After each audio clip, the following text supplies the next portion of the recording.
Hey, shalom to the hopeful elect. First and foremost, I'd like to give all honor, praises, and glory to Yahweh, Bahashem, Yahweh Shai, Bahashem Rakakwadash. Double honors to the apostles, bishops, and elders at Great Millstone who teach the truth and rule well. This is the brother Yatabia wa Allah coming back from the GMS SF Bay Area camp. And I got a quick lesson today. All right, going into prophecy. All right, I got an article pinned up in a couple precepts, but mainly going into World War III. All right, and we can see a lot of moves being made. All right, a lot of threats being talked about. Okay, basically going into this big third world war. All right. Recently in the news, you just had that so-called terrorist attack in Russia. I think they killed over 100 people, but they said the terrorists were fleeing to Ukraine. All right. You have Ukraine needing more soldiers. Talking France talking about joining. A lot of rumors. All right.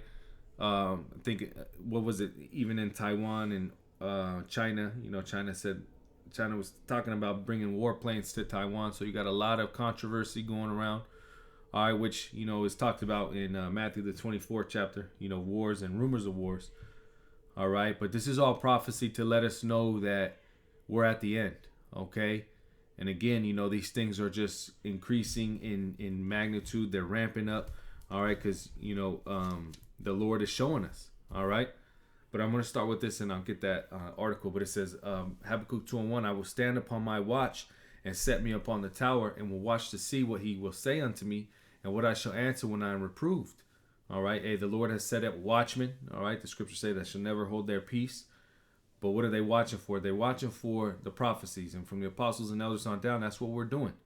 Okay. We go into these articles. We go into, so-called media and alternative media, filtering it out through the scriptures to let us let the flock know, all right? Let the believers, the hopeful elect, know what times we're living in, all right?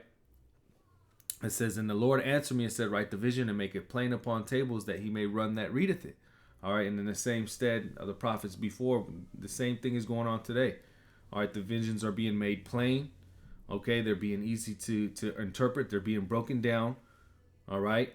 So we know exactly, without a shadow of doubt, what times we're living in. Okay?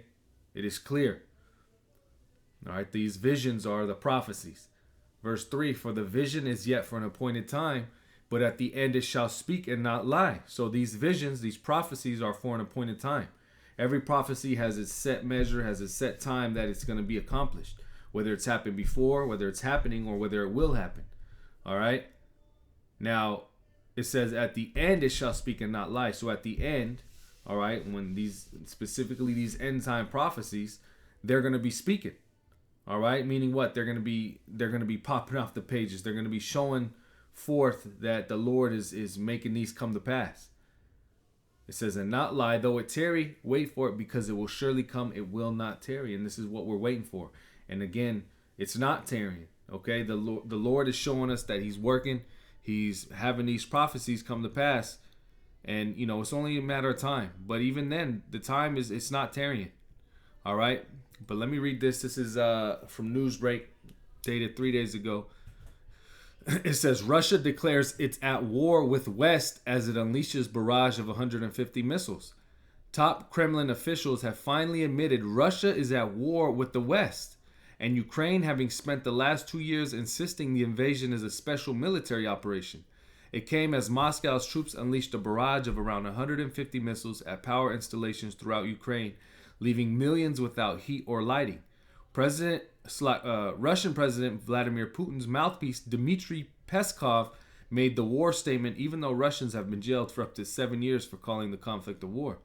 And he raised the chilling likelihood of a new military mobilization across his country, with fresh conscripts having to face the Ukraine front line. Putin's spokesman declared, we are in a state of war. All right, so there's a new type of military mobilization going on. All right. It says, yes, it started out as a special military operation, but as soon as the collective West became a participant in this on the side of Ukraine, for us it already became a war. He said, I am convinced of this, and everyone must understand this for their internal mobilization. It says his phrase internal mobilization signals Putin's aim to put the whole country on a war footing. Thousands of Russians have been punished, some jailed, others fined for describing the conflict as a war. All right, but the main thing is what they're mobilizing. They're admitting that it's a war. All right, which we've known this has been a war. A Cold War, hot war. Or you have proxies being fought. This is what America's doing. They're sending money to Ukraine. America's already involved. A lot of these Western countries are involved. All right, and this is why they're starting to declare this as a war against the West. All right, and primarily who runs the West? America. All right, real quick. Going into the mobilization, this is Joel 3, and I'll start at verse 9, and it says, "Proclaim ye this among the Gentiles, prepare war. Wake up the mighty men, let all the men let all the men of war draw near, let them come up." And this is what the Lord is doing. All right, all these Gentile nations, all these heathen nations, are preparing for war. It says, "Beat your plowshares into swords and your pruning hooks into spears. Let the weak say, I am strong." All right, military mobilization. All right, they're starting to put a lot of their money, they're budgeting more towards military, more towards action. All right. You have countries like North Korea, the so-called weak, or Iran, so-called weak, which are updating, all right, their nuclear capabilities.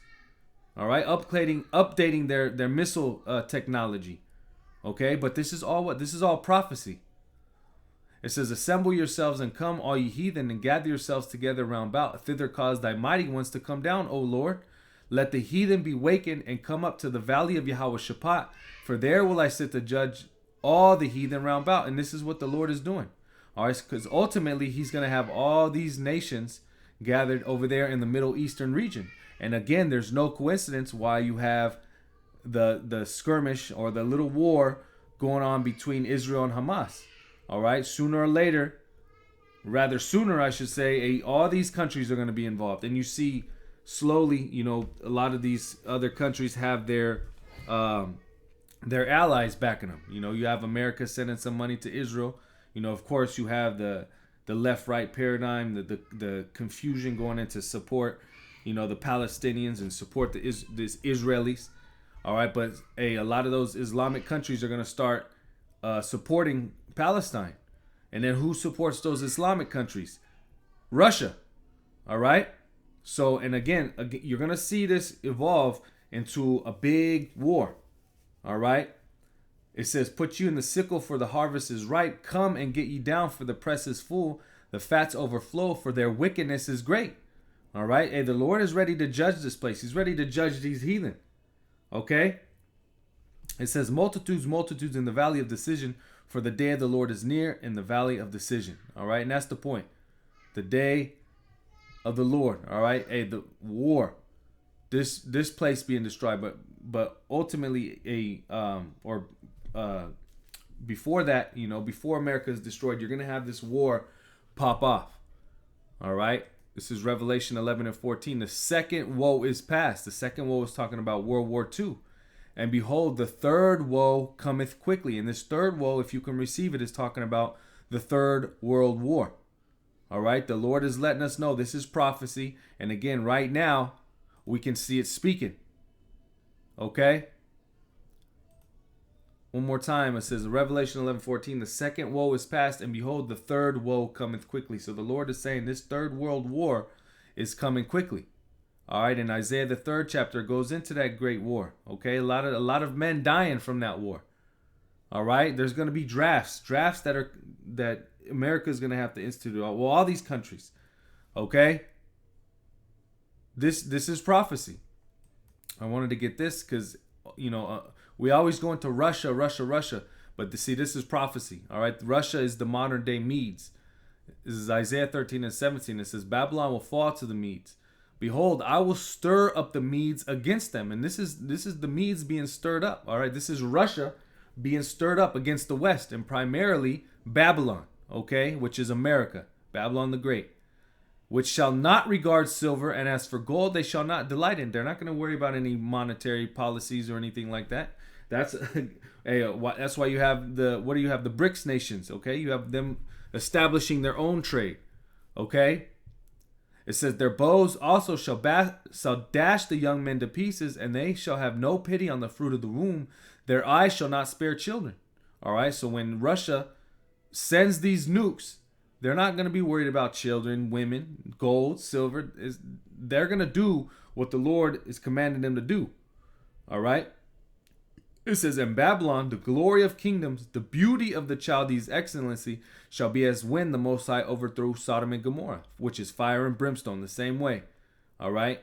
Thermonuclear destruction. It shall never be inhabited, neither shall it dwell in from generation to generation. Neither shall the Arabian pitch tent there.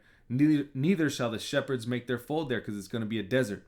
But wild beasts of the desert shall lie there, and their houses shall be full of doleful creatures, and owls shall dwell there, and satyrs shall dance there. And the wild beasts of the islands shall cry in their desolate houses, and dragons in their pleasant palaces, and her time is near to come, and her days shall not be prolonged. All right, and this is how you know it's talking about modern Babylon, okay, which is America. It's going to be a wild creature, desolate desert. All right. And why is it going to become like that? Because it's ultimately going to be destroyed with thermonuclear destruction. Okay. But again, Russia has a big part to play in this third world war. All right. And I'll end off on this. This is Revelation 13 and 11. And it says, and that knowing the time. Okay. We know why do we know the time? Because we're taking heed to the prophets. We're taking heed to the prophecies. We're measuring the times. We're watching. All right. It says, in that knowing the time, that now it is high time to awake out of sleep. Get out of the distractions. Get out of these false philosophies. Get out of the grip that, the God of this world has distracted you with. All right. The scriptures talk about staying upon the Lord. The remnant that stays upon the Lord. Trust upon the Lord. All right. Micah 2 and 10. Arise ye and depart, for this is not our rest. Okay. We have to depart from this system. All right, and it starts spiritually. It starts with returning to the knowledge and wisdom of Yahweh B'Shem Yahweh Shai. Okay, it starts with calling upon Yahweh B'Shem Yahweh Shai in truth and in sincerity. Okay, but it says, now is high time to awake out of sleep, for now is our salvation nearer than when we believed. All right. Hey, this is the times we're living in. The Lord has shown us prophecies. We had a beautiful Passover. The spirit is really heavy in these times, and you could just see it's just getting heavier and heavier. All right, the Lord is working in this world. All right, whether you want to believe it or not, we can see it by way of the prophecies coming to pass. All right, and salvation is nearer than when we believed. Hey, Lord's will, this is edifying. Once again, I want to give all honor, praises, and glory to Yahweh B'Hashem, Yahweh Shai, B'Hashem Rakakodash. Double honors to the apostles, bishops, and elders at Great Millstone. Shalom to the elect, and above all.